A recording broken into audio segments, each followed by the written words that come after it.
गुजरात के सूरत railway station पर महज 48 घंटे के अंदर दो बिल्कुल विपरीत तस्वीरें सामने आई हैं। 19 अप्रैल और 21 अप्रैल, एक ही जगह लेकिन दो अलग अलग मापदंड। एक तरफ गरीब मजदूर तो दूसरी तरफ वोटर, और बीच में साफ दिख रहा है कि सत्ता की नजर में मजदूर और वोटर की कीमत अलग अलग है। सबसे पहले 19 अप्रैल की ये तस्वीरें देखिए। अब नहीं आऊंगा दोस्त, अब नहीं आऊंगा, बता देना। 19 अप्रैल को सुबह 11 बजे गुजरात के उधना स्टेशन पर बिहार, उत्तर प्रदेश और उड़ीसा के हजारों प्रवासी मजदूर ट्रेन पकड़ने के लिए जमा हुए। गर्मी, भूख, प्यास और छुट्टियों का मौसम, भीड़ बेकाबू हो गई। कुछ मजदूरों का कहना था कि वे एलपीजी संकट की वजह से अपनी घर की ओर जा रहे हैं। रेलिंग फांदते लोग, महिलाएं, बच्चे परेशान होते दिखाई दिए, लेकिन पुलिस ने स्थिति नियंत्रित करने के नाम पर लाठी चार्ज कर दिया। मजदूर हो तो यही सजा, लाठियां और अपमान।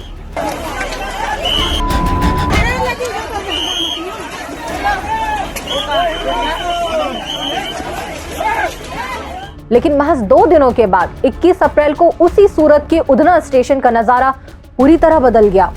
भाजपा ने पश्चिम बंगाल विधानसभा चुनाव से ठीक पहले 4 वोटर्स स्पेशल ट्रेनें चलाई। इनमें सूरत के हीरा और टेक्सटाइल उद्योग में काम करने वाले करीब 5000 बंगाली वोटर्स को फ्री में उनके गांव भेजा जा रहा है। इसमें टिकट फ्री है, खाना पानी भी फ्री है। ट्रेन रवाना होते वक्त स्टेशन पर तिरंगा लहराया जा रहा था। जय श्री राम और वंदे मातरम के नारे गूंज रहे थे। यात्रियों का फूल माला से स्वागत किया जा रहा था।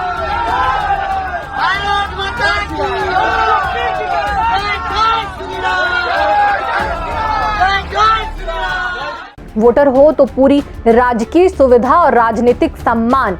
एक ही स्टेशन पर 2 दिन में 2 अलग अलग व्यवहार। हालांकि गुजरात के सूरत से यह दृश्य नया नहीं है।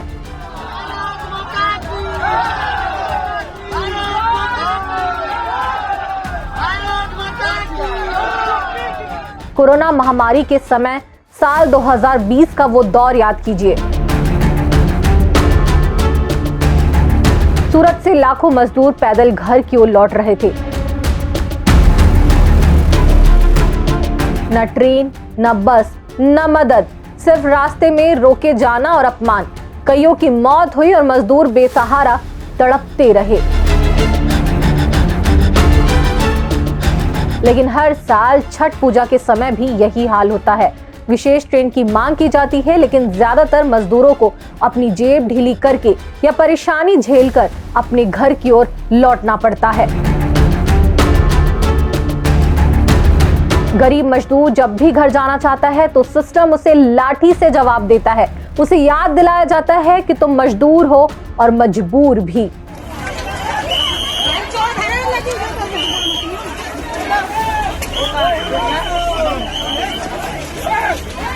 पश्चिम बंगाल में 2 चरणों में वोटिंग है। असल में सूरत में 2.5 लाख बंगाली रहते हैं।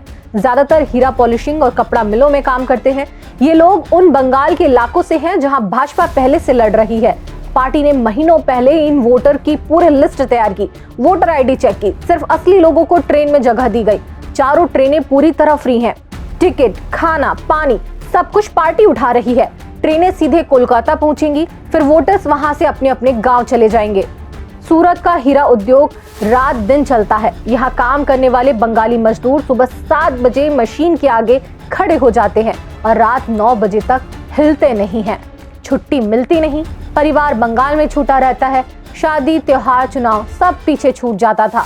अब ये ट्रेन उनके लिए एक सपने जैसी है। एक बुजुर्ग मजदूर ने यहाँ तक कहा कि पहले तो टिकट का पैसा जुटाना मुश्किल था, छुट्टियां भी नहीं मिलती थी, लेकिन इस बार पूरा परिवार वोट डालने जाएगा। यह दोहरा मापदंड चौंकाने वाला है। बिहार, यूपी के गरीब मजदूर लाठियां खाते हैं क्योंकि वे सिर्फ घर जाना चाहते थे। अगले दिन Bengali voter free special train में बैठकर जाते हैं क्योंकि वे वोट डालने जा रहे हैं।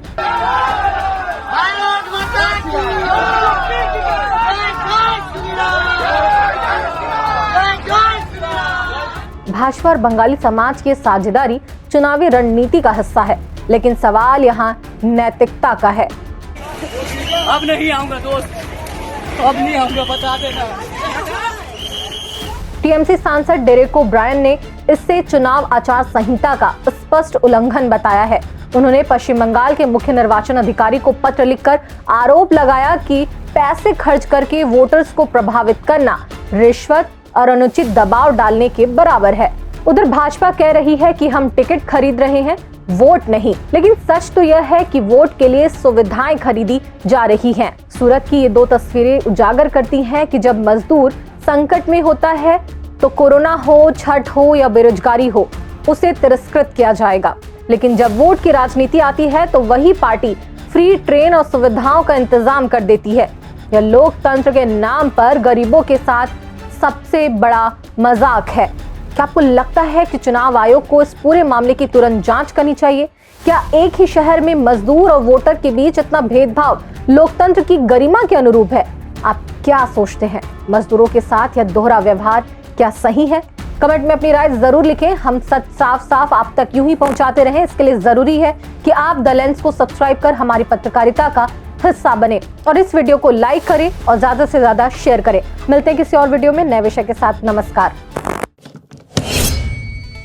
देश दुनिया की रखी खबर हर रोज हर शाम कानो कान सुनते रहें द लेंस पॉडकास्ट। रहिए अपडेट लेंस के साथ।